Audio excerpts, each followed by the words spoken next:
இன்னைக்கு நம்ம பார்க்க போகிறது வந்து ப்ரீத்திங் எக்ஸசைஸ் தான் பார்க்க போகிறோம்.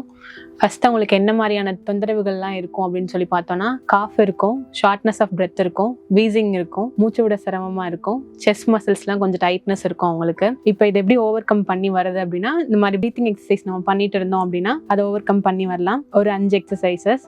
ஃபர்ஸ்ட் வந்து பெல்லி ப்ரீத்திங் அப்படின்னு சொல்லுவோம். பெல்லி ப்ரீத்திங் என்ன அப்படின்னா, ஒரு கையை வந்து நம்ம அப்டமன்ல பிளேஸ் பண்ணிடணும், இன்னொரு கையை நம்ம செஸ்ட்ல பிளேஸ் பண்ணிடலாம். இப்போ மூக்கு வழியா மூச்சை இழுக்கும் போது நம்ம வயிறு வந்து கொஞ்சம் விரிவடையணும். அடுத்து வாய் வழியா வெளியே விடணும். காத்த வெளியே விடும் பொழுது நம்ம வயிறு வந்து சுருங்கணும். நான் எப்படின்னு பண்ணி காமிக்கிறேன்.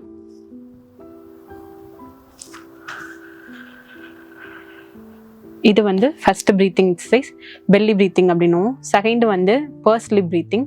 அதை எப்படி பண்ணணும் அப்படின்னா, மூக்கு வழியா 4 கவுண்ட்டுக்கு காற்றை இழுக்கணும். அடுத்து வாய் வழியா 8 கவுண்ட்டுக்கு வெளியே விடுற மாதிரி இருக்கணும்.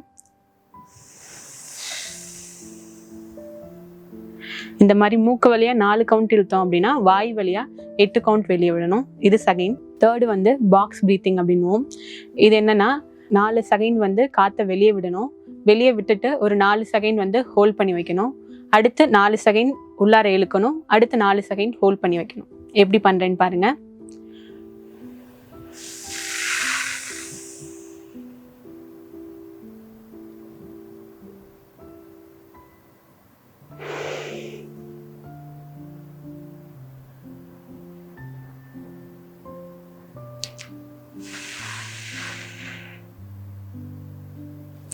நாலு கவுண்ட் ஃபர்ஸ்ட் எல்லா காத்தையும் வெளியே விட்டுறணும்.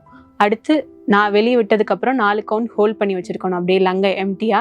அடுத்து 4 கவுண்ட் காற்றை உள்ளார இழுக்கணும், மூக்கு வழியா இழுக்கணும். அடுத்து அந்த 4 கவுண்ட் வந்து அப்படியே ஹோல்ட் பண்ணி வச்சிருக்கணும் உள்ளார.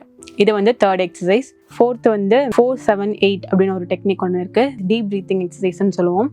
4 கவுண்ட்டுக்கு காற்றை உள்ளார இருக்கணும், 7 கவுண்ட்டுக்கு உள்ளார ஹோல்ட் பண்ணி வச்சுக்கணும், 8 கவுண்ட்டுக்கு வெளியே விடணும் ஃபுல்லா. எப்படி பண்ணணும்னா, 4 கவுண்ட் உள்ளார இழுத்துட்டு 7 கவுண்ட் ஹோல்ட் பண்ணி வச்சுக்கணும் அப்படியே.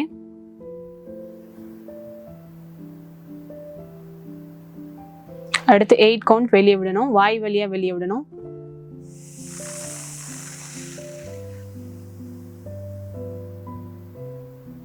ஃபிஃப்த் வந்து ஆல்டர்னேட்டிவ் நாஸ்ட்ரல் பிரீத்ன்னு சொல்லுவோம். ஃபர்ஸ்ட் வந்து ஒரு மூக்கை வந்து க்ளோஸ் பண்ணிட்டு, ஒரு சைடு மூக்கை க்ளோஸ் பண்ணிட்டு இன்னொரு மூக்கு வழியா காற்றை வந்து இன்ஹேல் பண்ணணும்.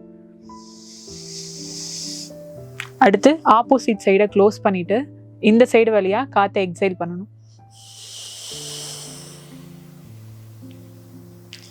இதே மாதிரி மாத்தி பண்ணணும். இந்த நோஸ்ல பண்ண மாதிரி திரும்ப இந்த நோஸ்ல வந்து இன்ஹேல் பண்ணி ஆப்போசிட் நோஸ்ல வந்து எக்ஸைல் பண்ணணும்.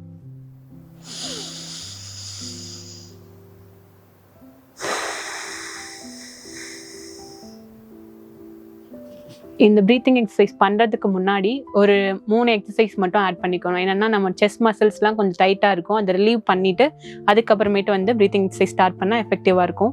என்ன அப்படின்னா, 2 கைகளையும் இப்படி கோத்துட்டு இப்படி மேலே தூக்கி கீழே வைக்கணும். ஒரு 5 கவுண்ட்ஸ் அந்த மாதிரி பண்ணணும். அதே மாதிரி இப்படி 2 கையும் முன்னாடி கொண்டு வந்துட்டு இப்படி பின்னாடி முன்னாடி பின்னாடி முன்னாடி அப்படி பண்ணணும். அடுத்து வந்து அதே கைகளை மேலே அப்படி வச்சு இப்படி.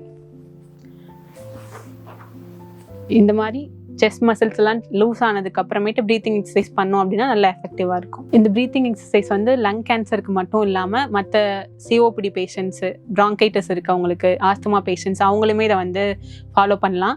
இதை பண்ணீங்க அப்படின்னா நம்மளால wheezing problem, shortness of breath இதெல்லாமே வந்து குறையும், செஸ்ட் டைட்னஸும் வந்து ரிமூவ் ஆகும். தேங்க்யூ.